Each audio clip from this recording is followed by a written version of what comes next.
No, I want to go to a hotel and figure out what I'm going to do. If you go to the hotel, I delete you.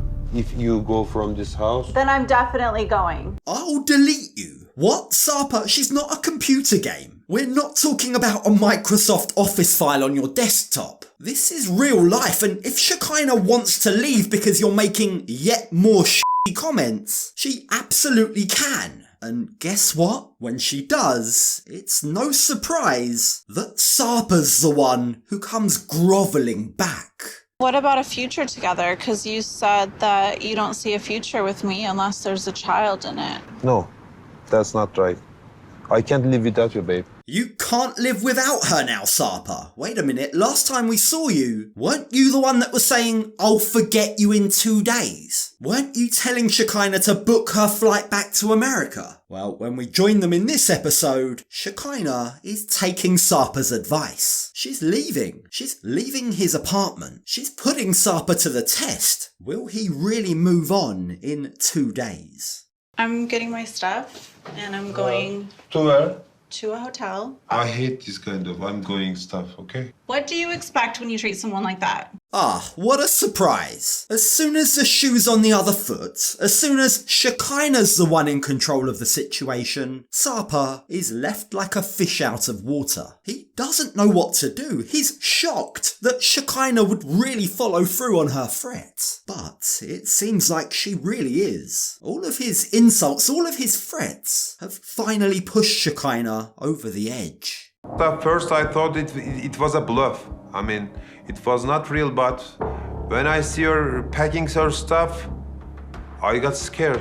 Only Sarper would tell the person he's in a relationship with to leave because he doesn't give a shit about them, only to then be surprised when they actually pack their bags and hightail it away from him. It's hilarious. But you know what's even funnier? This act that he now adopts. He now puts on this act of trying to be all vulnerable, but thankfully, Shekinah isn't falling for it. You want me... My anxiety. How do you think my anxiety is doing? Shekinah.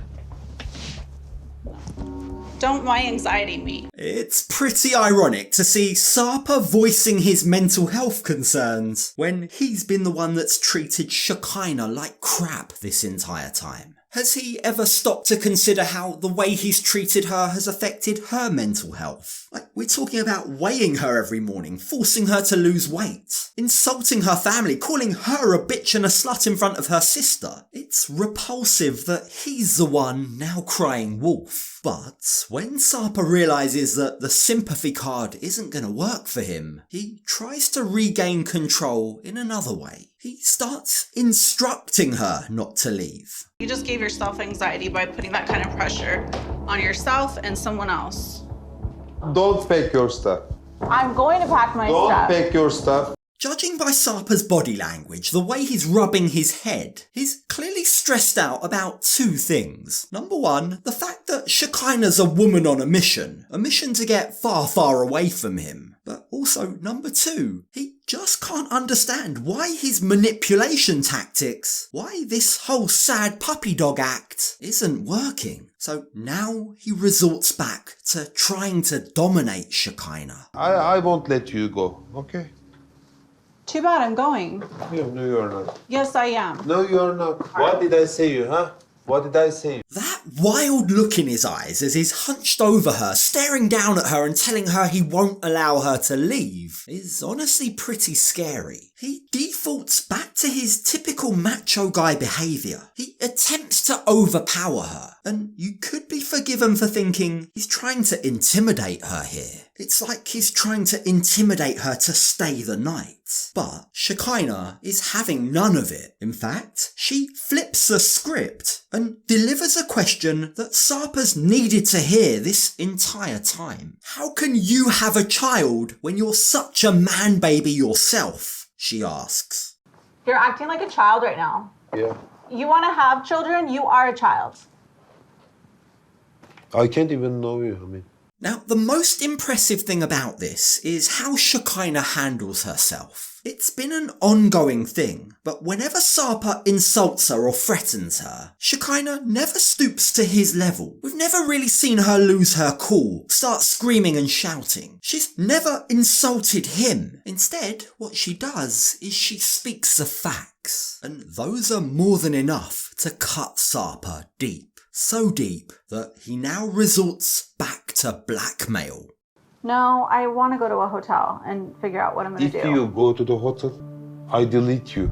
If you go from this house, Then I'm definitely going. What is it with Sarper? He really doesn't understand, does he? It's like he doesn't realise that telling Shekinah he'd forget about her in 2 days is what landed him in this mess. How does he think telling her he's gonna erase her from his life if she takes a break is magically gonna fix things? I really struggle to understand his logic, but it seems like he thinks the world revolves around him. He thinks he can say and do whatever he wants and everything will work out as he wants it to. But Shekinah is living proof that that isn't the reality. And when we join them 2 days later, 2 days after this huge argument, we learn that they are living apart.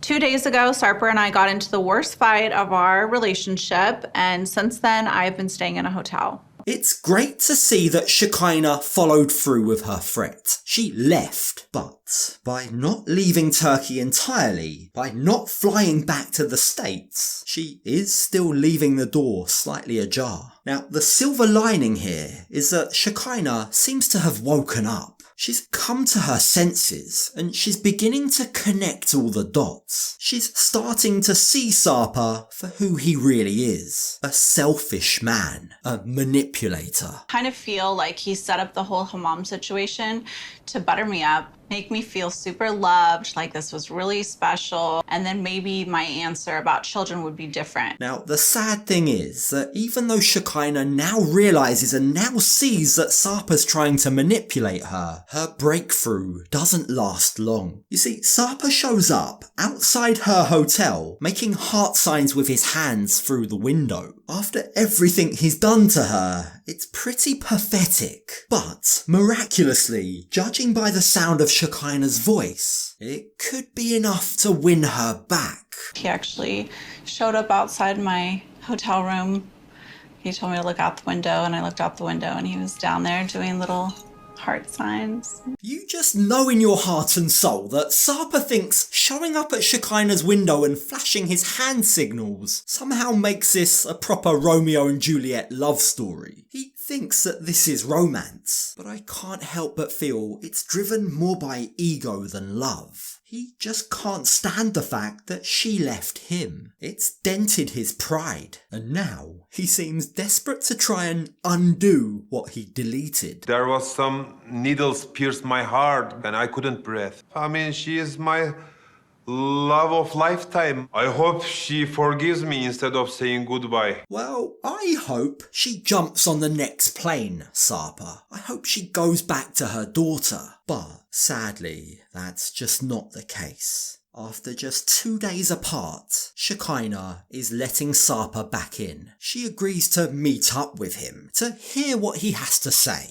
And we all know exactly what that means. That means he's going to go right back to apologising again and making yet more empty promises. I know Thank it's you. not enough, but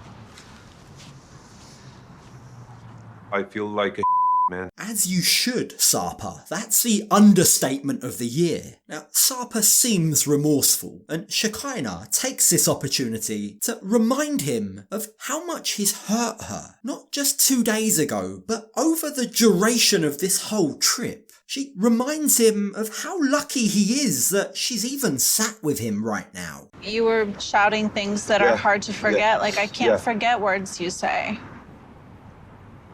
I'm so sorry. Yeah, you can't blame Shekinah for that. That must have been very traumatic. I mean, the image of Sarper dressed like a pro wrestler telling Shekinah that her not wanting his kids is somehow karma for him sleeping with thousands of women is, I think, something we'll all struggle to forget. But even though Sarper tells Shekinah that he's sorry, she can't seem to shake the fact that they have very different ideas about what their future looks like. Well, what about a future together? Because you said that you don't see a future with me unless there's a child in it. No, that's not right. I can't live without you, babe.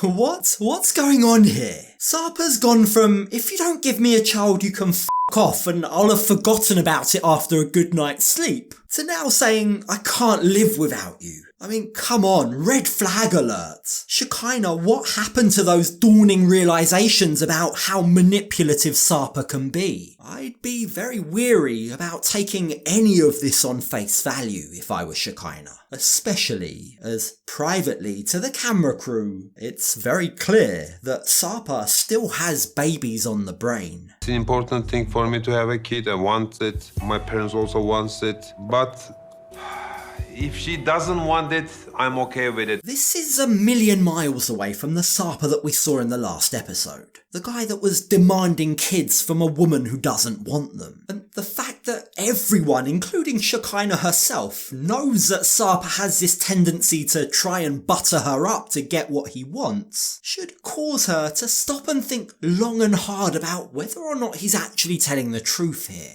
Is this just another lie? Is Sarper secretly hoping that given enough time, he might be able to break her down? Well, for what it's worth, Sarper claims that that's not the case. I will never insist you on anything from now on. What if you really want it so badly? It's not important. You really think that? Yeah, right. I find it really hard to believe that Sarper will never try to force anything on Shekinah ever again. Like, just in the short time that we've known them, he's tried to change the way she dresses, change her makeup, change her weight, and now change her attitude about having kids. I mean, he's tried to dictate to her and block her from posting about him on social media, but now he wants us to believe he'll never ask anything of her ever again. Who are you kidding, Sarper? Well, stupid question really, because it turns out he's kidding Shekinah. She's fallen for this crap, hook, line and sinker. I forgive you. From your heart, you're forgiving me. Of course. Just like every other time, Shekinah has decided to excuse Sarper's bad behaviour. She's choosing to sweep all of their issues under the rug. But at this point, it's really hard to have any sympathy for her. We know that she knows better. She's called out his behaviour, yet she's willfully, deliberately turning a blind eye to it. It's really sad. I thought for a second there that she'd come to her senses, but clearly not.